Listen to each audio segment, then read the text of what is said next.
Enzo Castellano's hand froze on the back entrance door handle of Bella Notte, his upscale Italian restaurant in downtown Chicago.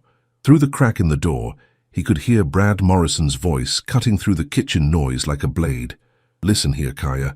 I don't care what sob story you're spinning about your sick grandmother. You people always have some excuse when you mess up orders.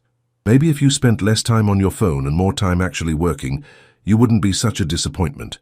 Enzo's jaw clenched. He had come to do a surprise inspection of his restaurant, something he did monthly to ensure quality. But this was not what he expected to find. Through the small window he could see Kaya Davis, one of his waitresses, standing with her shoulders straight despite the verbal assault.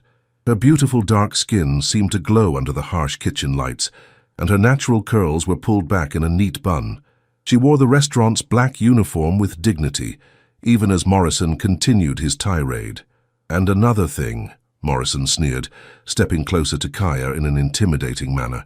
"I've been getting complaints about your attitude. Customers don't want to be served by someone who looks like they'd rather be anywhere else. Maybe you should consider finding work somewhere more suitable for your kind." Enzo's blood turned to ice. In that moment, watching this beautiful, strong woman being degraded in his restaurant by his manager, something primal awakened in him. Nobody, absolutely nobody, disrespected his people. And somehow, without even knowing her story, Kaya Davis had just become his people. The Don of the Castellano family was about to remind everyone exactly who owned this establishment. If you want to see how this powerful mafia boss handles this situation and what happens when he steps out of the shadows to protect Kaya, make sure to subscribe to the channel and let me know in the comments where you're watching from. Every view helps bring more stories like this one to life. 3 hours earlier, Kaya Davis had started her shift at Bella Notte with hope in her heart. She needed this job desperately. Her grandmother's medical bills were mounting, and her little brother Marcus needed new school supplies. At 24, she was the sole provider for her family after their parents died in a car accident 2 years ago. Bella Notte was the most prestigious restaurant in downtown Chicago, known for its authentic Italian cuisine and elegant atmosphere. The tips were good, and usually the work environment was professional. Usually. Everything changed when Brad Morrison became the day manager 3 weeks ago. From day one, he had made it clear that he didn't think Kaya belonged there. His comments started small, questioning her competence, making snide remarks about her appearance, always finding fault with her work even when other staff members praised her efficiency and warm customer service. "Kaya, Table 7 is asking for you specifically," said Maria, another waitress, as she passed by with a tray of appetizers. "The elderly Italian couple. They said you made their anniversary dinner perfect last week." Kaya smiled, feeling a warmth spread through her chest. This was why she loved her job. The connections she made with customers, the way she could make someone's day special, with attentive service and genuine care. She had always been good with people, speaking 3 languages fluently and having an intuitive understanding of what customers needed. As she approached Table 7, she recognized Mr. and Mrs. Benedetti, a sweet couple in their 70s who came in monthly to celebrate their wedding anniversary. Mrs. Benedetti's face lit up when she saw Kaya approaching. "Bella ragazza!" Mrs. Benedetti exclaimed, using the Italian phrase for beautiful girl. "We specifically requested you. You made our last visit so special." "It's wonderful to see you both again," Kaya replied warmly, her genuine smile making her dark eyes sparkle. "Are we celebrating another month of love today?" 52 years tomorrow," Mr. Benedetti said proudly, reaching across to squeeze his wife's hand. "And we want the same table, the same wine, and the same perfect service you gave us last time." As Kaya took their order, she noticed Brad Morrison watching her from across the dining room. His expression was cold, calculating. She had learned to recognize that look. It meant trouble was coming. She finished serving the Benedettis and was heading back to the kitchen when Morrison intercepted her path. "Davis, my office. Now." Her stomach dropped, but she followed him to the small manager's office behind the kitchen. Morrison closed the door and turned to face her, his pale face flushed with what looked like barely contained anger. "I've been watching you," he said, his voice low and menacing. "You think you're special, don't you? Getting requested by customers, speaking your little foreign languages, acting like you own this place." "I'm just doing my job, Mr. Morrison," Kaya replied carefully, keeping her voice steady despite the fear creeping up her spine. Your job is to serve food and keep your mouth shut, not to get cozy with customers like you're part of their family. This is a high-end establishment, not some neighborhood diner where you can be all friendly and casual. Kaya felt her temper flare, but forced herself to remain calm. The customers seem to appreciate personal service. My reviews have been consistently excellent. Morrison's eyes narrowed. Don't get smart with me. I know your type. You think you can charm your way through life, but this isn't the kind of place where that works. Maybe you should consider finding employment somewhere more appropriate. The implication in his words was clear, and Kaya felt a familiar ache in her chest. The same feeling she'd experienced countless times throughout her life when people made assumptions about her based on the color of her skin. I've never had any complaints about my work, she said firmly, finding her strength. In fact, I've received several commendations from the previous management. Well, I'm the management now, Morrison snapped, and I'm telling you to tone it down. Stop trying to be everyone's friend and just do your job. Quietly. Before Kaya could respond, there was a knock on the office door. Morrison yanked it open to find Maria standing there, looking nervous. Sorry to interrupt, but Table 7 is asking for Kaya again. They want to speak with her about arranging a private party for their anniversary. Morrison's face turned red. Tell them she's busy. Someone else can handle it. But they specifically asked for... I don't care what they asked for, Morrison exploded, his voice carrying into the kitchen. This is exactly what I'm talking about. You people always think the rules don't apply to you. The kitchen fell silent. Several staff members turned to stare, and Kaya felt her cheeks burn with embarrassment and anger. Morrison had just humiliated her in front of her co-workers, and his choice of words, "you people," left no doubt about his meaning. What none of them knew was that Enzo Castellano had just entered through the back door and was listening to every word. Enzo remained in the shadows of the back hallway, his fury building with each word that came out of Morrison's mouth. As the head of the Castellano crime family, he was used to dealing with disrespect, usually with swift and permanent consequences. But this was different. This wasn't about business or territory or power. This was about basic human dignity, and watching Morrison degrade Kaya was igniting something protective and primal in his chest. He studied Kaya through the kitchen's service window. Even under Morrison's verbal assault, she held herself with grace and dignity. Her posture was straight, her chin lifted, and though he could see the hurt in her dark eyes, she wasn't backing down. There was strength in her that called to something deep in his soul. Enzo had built his empire on respect and loyalty. His restaurants, his legitimate businesses, were supposed to be safe havens where people were treated with dignity. The fact that this was happening under his own roof, in his own establishment, was unacceptable. You know what your problem is, Davis? Morrison continued, his voice getting louder and more aggressive. You think because you can speak a little Italian and smile pretty, you're better than what you are. But at the end of the day, you're just help, and help should know their place. That was the final straw. Enzo stepped out of the shadows and walked into the kitchen with the quiet confidence of a man who owned everything he surveyed. The kitchen staff immediately noticed him. His presence was impossible to ignore. At 6'3" with broad shoulders, wearing an impeccably tailored charcoal suit, he commanded attention without saying a word. Good afternoon, he said calmly, his voice carrying just enough authority to make everyone freeze. I don't believe we've been properly introduced. Morrison spun around, his face going pale as he took in Enzo's appearance. Something about the man's bearing, the way he carried himself, the expensive cut of his clothes screamed danger and power. I'm sorry, sir, but the kitchen is employees only, Morrison stammered, trying to regain his composure. If you're looking for the dining room, I'm exactly where I need to be, Enzo interrupted smoothly. His dark eyes swept the kitchen before settling on Kaya. Up close, she was even more beautiful than he'd thought. Her skin was a rich, warm brown that seemed to glow under the lights, and her eyes held intelligence and strength despite the situation she'd just endured. You must be Kaya Davis, he said, his voice gentling as he addressed her directly. I've heard excellent things about your work. Kaya blinked in surprise. She had no idea who this man was, but something about his presence made the entire atmosphere in the kitchen shift. Morrison, who had been so aggressive moments before, now looked nervous and uncertain. I'm sorry, sir, but who are you? Morrison demanded, trying to reassert his authority. Enzo turned his attention back to the manager, and the temperature in the room seemed to drop 10 degrees. I'm Enzo Castellano. I own this restaurant. The silence that followed was deafening. Morrison's face went from pale to ashen as the implications hit him. The kitchen staff exchanged glances, and Kaya felt her heart skip a beat. The owner. She had just witnessed her manager humiliating her in front of the actual owner of the restaurant. "Mr. Castellano?" Morrison began, his voice shaking slightly.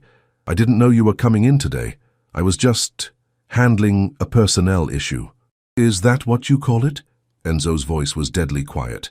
"Because from where I was standing it sounded like harassment." "No, sir, you misunderstood. I was simply giving feedback about professional standards." "Professional standards?" Enzo stepped closer to Morrison, and the manager instinctively backed up. "Let me tell you about professional standards, Morrison.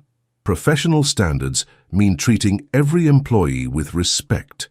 Professional standards mean recognizing talent and dedication when you see it. Professional standards mean never, ever using language that demeans someone based on their race." Morrison's mouth opened and closed like a fish out of water. I never said anything about race." "You people," Enzo quoted back at him, "know their place? More appropriate?" His voice remained calm, but there was steel underneath that made everyone in the kitchen hold their breath. "Did you think I was deaf, Morrison?" Kaya watched this exchange with growing amazement. This powerful, intimidating man was defending her. She could see the barely controlled anger in his dark eyes, the way his hands were clenched at his sides, and she realized that Enzo Castellano was furious on her behalf. "Sir, I think there's been a misunderstanding." Morrison tried again. "The only misunderstanding here is how you got the impression that this behavior would be tolerated in my establishment." Enzo's voice cut through Morrison's excuses like a blade. "Ms. Davis, would you please join me in the dining room? I'd like to speak with you privately." Kaya nodded, still stunned by the turn of events. As she moved to follow Enzo, Morrison grabbed her arm. "And now wait just a minute." Enzo's hand shot out and gripped Morrison's wrist with enough force to make the man wince and immediately release Kaya. "Touch her again," Enzo said, in a voice so quiet and dangerous that it made the hair on the back of Kaya's neck stand up. "And you'll discover exactly why people in this city know better than to cross the Castellano family." The threat hung in the air like smoke. Morrison's face went white as the full implications of who he was dealing with became clear. The Castellano name carried weight in Chicago. Everyone knew they were connected, powerful, and not people you wanted as enemies. Enzo released Morrison's wrist and turned to Kaya, his expression immediately softening. "Shall we?" As they walked toward the dining room, Kaya could feel every eye in the kitchen following them. Her mind was racing, trying to process what had just happened. The owner of the restaurant, who was apparently connected to one of Chicago's most powerful families, had just defended her against Morrison's racism and was now asking to speak with her privately. She had no idea what came next, but for the first time in weeks, she felt like someone was on her side. Enzo led Kaya to a quiet corner table in the dining room, away from the lunch crowd. He pulled out her chair with old-world courtesy, waiting until she was seated before taking his own seat across from her. Up close, she could see the details that marked him as dangerous. The scar along his left temple, the way his eyes constantly scanned the room, the expensive watch that probably cost more than she made in a year. "First," he said, his voice gentle but serious, "I want to apologize. What you experienced today should never happen in any workplace, but especially not in one of my establishments. Morrison's behavior was completely unacceptable." Kaya found her voice, though it came out softer than she intended. "Thank you for stepping in. I wasn't sure how to handle the situation." "You handled it with more grace than he deserved," Enzo replied, and she could see genuine admiration in his dark eyes. "I've been watching you work. Not in a creepy way," he added quickly, seeing her expression. "I do surprise inspections of all my businesses. Your customer service is exceptional. The way you interact with guests, your attention to detail, your professionalism, it's exactly what this restaurant should represent." Warmth spread through Kaya's chest at his words. After weeks of Morrison's constant criticism, hearing genuine praise felt like water in a desert. "I love this job," she said honestly. "The customers, the atmosphere, the chance to make someone's day special. It's what I'm good at. It shows." Enzo leaned forward slightly, his attention completely focused on her. "Tell me about yourself, Kaya. What brought you to Bella Notte?" Something about his tone, the way he said her name, made her feel safe enough to open up. "I'm supporting my family, my grandmother and my little brother. Our parents died 2 years ago, and I'm all they have left. She saw something shift in Enzo's expression, a flash of understanding, of shared pain. I'm sorry for your loss. That's a heavy responsibility for someone so young. I'm 24, she said, lifting her chin slightly, and I can handle it. I just need the opportunity to work without being harassed. You'll have it, Enzo said firmly. Morrison won't be a problem anymore. Before Kaya could ask what he meant, her phone buzzed with a text message. She glanced at it and felt her heart sink. It was from her grandmother's nurse. I'm sorry, she said, looking up at Enzo with worry in her eyes. My grandmother is in the hospital. I need to… Go, Enzo said immediately, standing up. Family comes first, always. But my shift is covered. Don't worry about anything here. He reached into his jacket and pulled out a business card, writing something on the back. This is my personal number. If you need anything at all, you call me. Kaya took the card, her fingers brushing his for just a moment. The contact sent an unexpected jolt through her system. Mr. Castellano, I can't ask you to… You're not asking. I'm offering. His voice was firm but kind. And call me Enzo. As Kaya hurried to gather her things, she didn't see the way Enzo's expression hardened as he watched Morrison through the kitchen window. The manager was pacing back and forth, clearly agitated, probably trying to figure out how to spin the situation in his favor. Enzo had built his reputation on loyalty and respect. People who worked for him were under his protection, and anyone who threatened that protection faced consequences. Morrison had just made a very dangerous enemy. 20 minutes later, Kaya was sitting in the hospital waiting room, holding her grandmother's frail hand. Grandma Rose had raised her after their parents died, and at 78 she was the strongest woman Kaya knew. But diabetes and heart problems were taking their toll.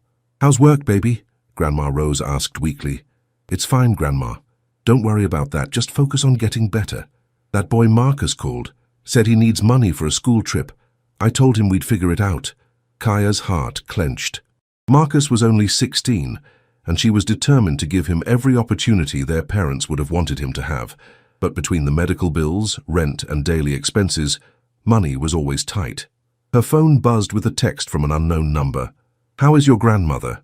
If you need anything, don't hesitate to reach out. Enzo. She stared at the message, surprised by the thoughtfulness. In her experience, bosses didn't usually check on employees' personal emergencies. But then again, Enzo Castellano wasn't like any boss she'd ever had. She texted back, She's stable, thank you for asking. I should be able to work tomorrow. His response came quickly. Take all the time you need. Your job will be waiting. Meanwhile, back at Bella Notte, Enzo was having a very different conversation with Brad Morrison. They were in the manager's office, door closed, and Morrison was sweating, despite the air conditioning. Mr. Castellano, I want you to know that I have the utmost respect for all our employees. Stop talking, Enzo said quietly, and Morrison's mouth snapped shut. I'm going to explain something to you very clearly, and I want you to listen carefully. Enzo stood up and walked around the desk, his presence filling the small office. Kaya Davis is under my personal protection now. That means if she experiences any further harassment, discrimination, or retaliation of any kind, I will hold you personally responsible. Morrison's face was pale. Of course, sir. I understand completely. I don't think you do. Enzo's voice dropped to a whisper that was somehow more terrifying than shouting. The Castellano family has a reputation in this city. We protect what's ours. And as of today, Kaya is ours. The implications hung heavy in the air. Morrison knew exactly what kind of family he was dealing with, and the threat was crystal clear. Furthermore, Enzo continued, you will treat every employee in this restaurant with respect and professionalism. Any complaints about discrimination or harassment will come directly to me. Are we clear? Yes, sir, absolutely clear. Good. Enzo straightened his tie and headed for the door. Oh, and Morrison, if I hear about any rumors or gossip regarding this conversation or Ms. Davis's employment, you'll find yourself looking for work in a city very far from Chicago, permanently. As Enzo left the restaurant, he couldn't stop thinking about Kaya, her strength in the face of Morrison's abuse, the way she'd spoken about her family, the brief moment when their hands had touched. Something about her had awakened a protective instinct he'd never felt before, and he was determined to make sure she never faced that kind of treatment again. What he didn't expect was how much he was already looking forward to seeing her again. 2 days later, Kaya returned to work with a mixture of anxiety and determination. Her grandmother was stable and back home, but the medical bills had added another layer of financial stress. She needed this job more than ever, but she wasn't sure what kind of reception she'd receive after the incident with Morrison.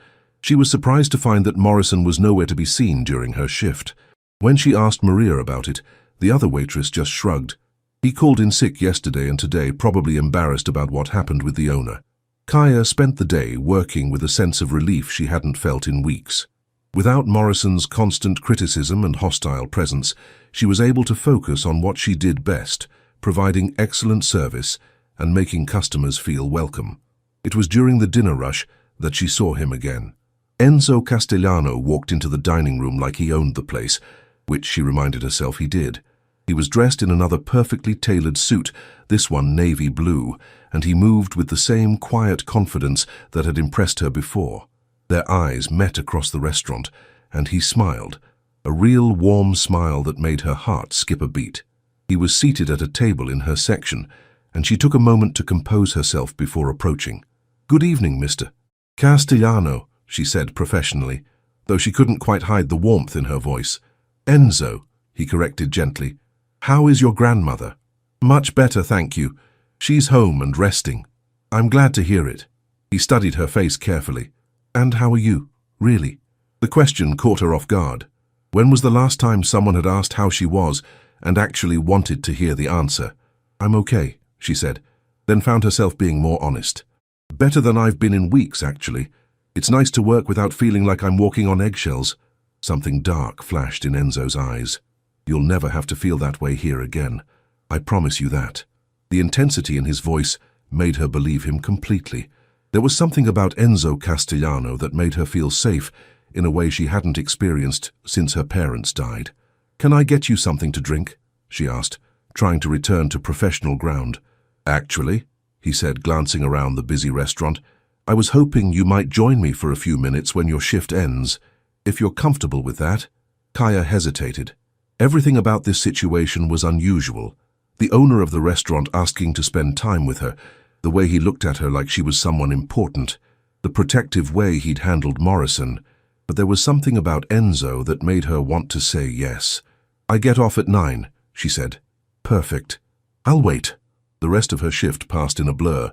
Kaya found herself glancing toward Enzo's table throughout the evening, and each time she caught him watching her work with an expression of admiration and something deeper that made her pulse quicken.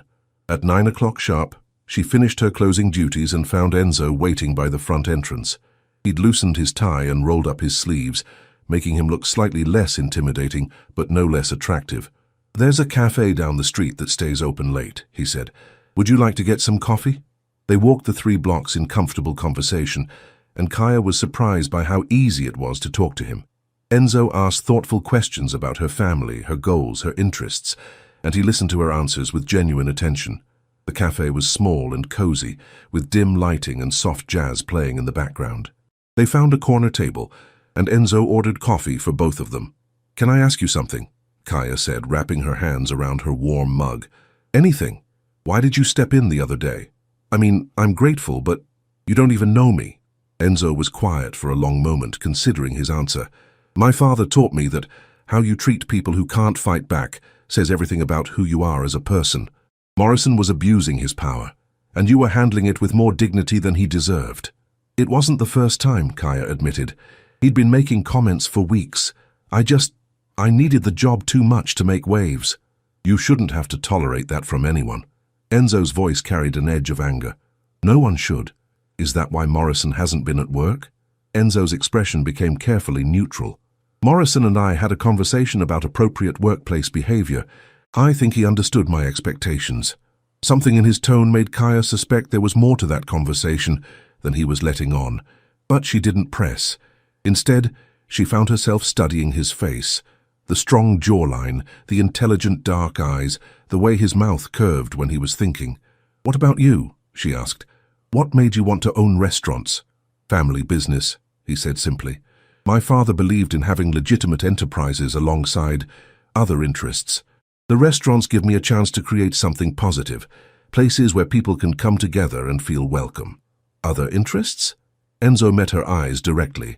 I think you're smart enough to know that the Castellano family has interests beyond the restaurant business. The honesty in his statement should have scared her. She was sitting across from a man who had just essentially admitted to being involved in organized crime. But instead of fear, she felt a strange sense of trust. Whatever else Enzo Castellano might be, he had protected her when she needed it most.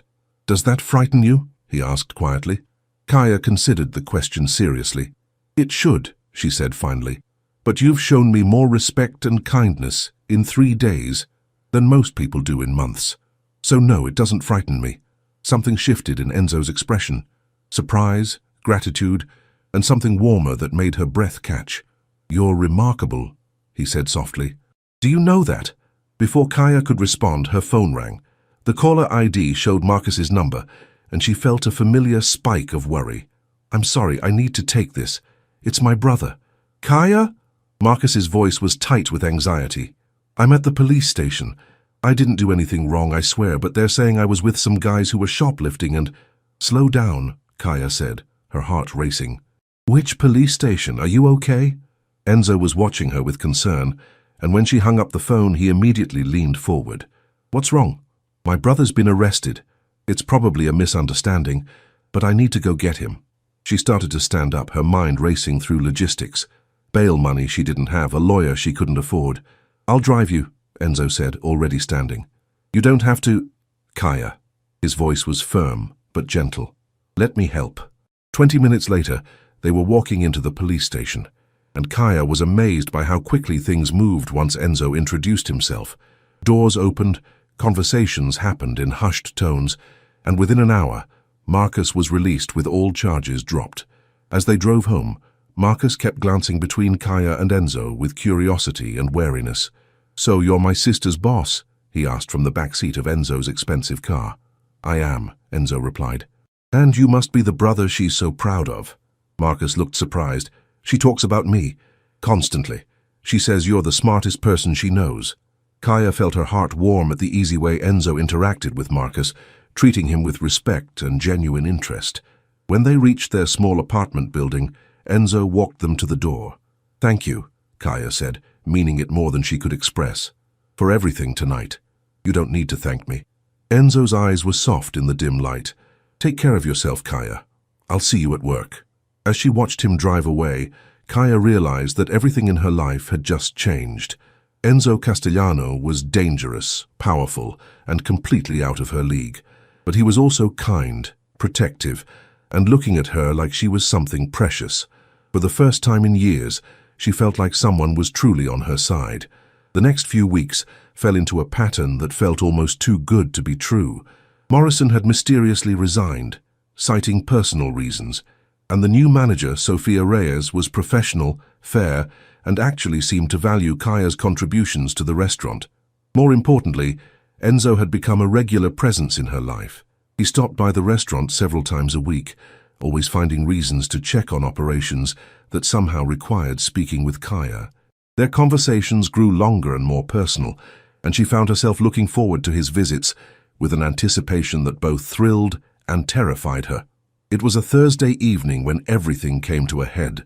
Kaya was finishing her shift when she noticed a man at the bar who had been watching her all night. He was well dressed but had an edge to him that made her uncomfortable, and when she passed by his table, he grabbed her wrist.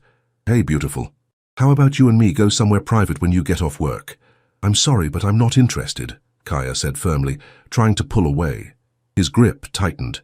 "Come on, don't be like that. I tip very well for good service." The implication in his words made her skin crawl, and she was about to call for help when a familiar voice cut through the noise of the restaurant. "Is there a problem here?" Enzo appeared beside their table like a shadow, his presence immediately commanding attention. He was dressed in all black tonight, and something about his demeanor made the entire restaurant seem to quiet down. The man at the bar looked up at Enzo and immediately released Kaya's wrist. "No problem, man. Just talking to the waitress." "The waitress has a name," Enzo said quietly, his voice carrying a dangerous undertone. "And she's under my protection. I suggest you finish your drink and leave." "Look, I don't want any trouble." "Then don't cause any." Enzo's hand moved to rest on Kaya's lower back, a gesture that was both protective and possessive. "Kaya, are you all right?" She nodded, still shaken by the encounter. The man at the bar threw some money on the table and left quickly, clearly recognizing that he was outmatched. "Thank you," Kaya said, turning to face Enzo. "I could have handled it, but you shouldn't have to." His dark eyes were still hard with anger. "Are you hurt? Did he hurt you?" "No, I'm fine. Just shaken up." Enzo's expression softened as he looked at her, and she could see the concern in his eyes. "Come on, let me take you home." During the drive to her apartment, Kaya found herself studying Enzo's profile. The way he'd handled the situation at the restaurant, the quiet authority, the immediate response to protect her, had awakened something in her that she'd been trying to ignore for weeks. "Enzo," she said softly, as he pulled up in front of her building. "Yes? Can I ask you something personal?" He turned to face her, giving her his full attention. "Anything. Why me? I mean, you could have any woman you wanted. You're powerful, successful, attractive." She trailed off, feeling heat rise in her cheeks. Enzo was quiet for a long moment, and when he spoke, his voice was softer than she'd ever heard it. "Do you know what I see when I look at you, Kaya?" She shook her head. "I see strength. Real strength. Not the kind that comes from power or money, but the kind that comes from surviving loss and still choosing to be kind. I see intelligence and grace and a heart that's big enough to take care of everyone around you." He reached over and gently touched her cheek. "I see a woman who makes me want to be better than I am." The honesty in his words took her breath away. Without thinking, she leaned into his touch, and she saw his eyes darken with something that made her pulse quicken. "Kaya," he said, his voice rough, "I need you to know what you're getting into with me. My world, but it's not safe. There are people who would hurt you just to get to me." "I know what you are," she said quietly, "and I know it should scare me. But when I'm with you, I feel safer than I have since my parents died." Something broke in Enzo's expression, and he leaned closer, his forehead touching hers. "You're going to be the death of me, you know that? Is that a bad thing?" she whispered. Instead of answering, he kissed her. It was soft and gentle at first, then deeper as she responded, her hands fisting in his shirt. When they finally broke apart, both of them were breathing hard. "Come upstairs," she said, the words out before she could stop them. Enzo's eyes searched her face. "Are you sure?" "I've never been more sure of anything." As they walked up to her apartment, Kaya felt like she was crossing a line that would change everything. But for the first time in years, she was choosing something for herself, not out of obligation or necessity, but because she wanted it. Because she was falling in love with Enzo Castellano, and despite all the reasons it was dangerous and complicated, she couldn't bring herself to care. The next morning, Kaya woke up in Enzo's arms, feeling more content than she had in years. Sunlight was streaming through her bedroom window, and she could hear her grandmother moving around in the kitchen. "I should go," Enzo said softly, pressing a kiss to her temple. "I don't want to make things complicated with your family." "Too late for that," Kaya said with a smile. "Grandma Rose has probably already made you breakfast." Sure enough, when they emerged from the bedroom, they found Grandma Rose at the stove, humming to herself as she cooked. She took one look at them and smiled knowingly. "You must be Enzo," she said warmly. "Kaya's told me so much about you." "It's a pleasure to meet you, Mrs. Davis," Enzo replied, his natural charm evident as he kissed her hand in an old-fashioned gesture that made her giggle. "Oh, I like this one," Grandma Rose said to Kaya with a wink. "He's got manners." As they sat around the small kitchen table sharing breakfast, Kaya watched Enzo interact with her grandmother with genuine warmth and respect. He asked about her health, complimented her cooking, and listened to her stories about Kaya's childhood with obvious interest. When Marcus stumbled out of his bedroom, still half asleep, Enzo greeted him like an old friend, asking about school and his plans for the future. Within minutes, Marcus was telling him about his dream of studying computer science, and Enzo was offering to help him look at colleges. Watching the man she was falling in love with seamlessly integrate into her family, Kaya felt a happiness she hadn't experienced since before her parents died. For the first time, she allowed herself to imagine a future where she wasn't carrying all the responsibility alone, but as perfect as the morning was, she knew that their relationship was about to face its biggest test, because loving Enzo Castellano meant entering a world where danger was always lurking, and she was about to discover just how far he would go to protect the people he loved. 6 months later, Kaya stood in the kitchen of the new house Enzo had bought for her family, a beautiful home in a safe neighborhood, with a garden for Grandma Rose and a study for Marcus to do his homework. She was wearing a simple white dress and watching through the window as Enzo taught Marcus how to change the oil in his car. The transition hadn't been without challenges. There had been difficult conversations about Enzo's business, about the security measures that were now part of their daily life, about what it meant to be connected to the Castellano family. But through it all, Enzo had been patient, honest, and completely devoted to her and her family's well-being. Grandma Rose appeared beside her at the window, following her gaze to where Enzo was patiently explaining something to Marcus. "That man loves you something fierce," she said with satisfaction. "I know," Kaya replied, unable to keep the smile off her face. "And you love him back, more than I ever thought possible." "Good," Grandma Rose said firmly. "Life's too short not to grab hold of love when it finds you, especially the kind that makes you stronger instead of smaller." As if he could feel her watching, Enzo looked up and caught her eye through the window. The smile he gave her was soft and private, full of promises and possibilities. He said something to Marcus, who grinned and nodded, then started walking toward the house. Kaya met him at the back door, and he pulled her into his arms without hesitation. "What were you two talking about?" she asked. "I was asking his permission," Enzo said, his dark eyes twinkling with mischief. "Permission for what?" Instead of answering, he dropped to one knee right there in her grandmother's kitchen, pulling out a ring box that made her heart stop. "Kaya Davis," he said, his voice steady despite the emotion in his eyes. "You walked into my restaurant as an employee and somehow became my everything. You've made me want to be the man you see when you look at me. Will you marry me?"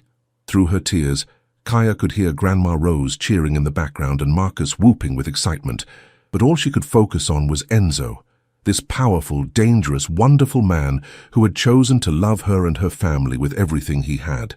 "Yes," she whispered, then louder. "Yes, absolutely yes." As he slipped the ring onto her finger and stood to kiss her, Kaya thought about how much her life had changed since that day when he'd walked into the restaurant and heard Morrison humiliating her. She'd gone from feeling powerless and alone to being cherished and protected by a man who would move heaven and earth for her. It wasn't the life she'd planned, but it was better than anything she could have imagined. And as Enzo held her close while her family celebrated around them, Kaya knew that sometimes the most beautiful love stories begin in the most unexpected ways. This story of unexpected love and protection has come to an end. If it touched your heart and made you believe in the power of standing up for what's right, please leave a like and share it with someone who loves stories about finding love in unexpected places. New stories of romance, drama, and transformation are coming soon. Until next time, remember that love can find us when we least expect it and change everything in the most beautiful ways.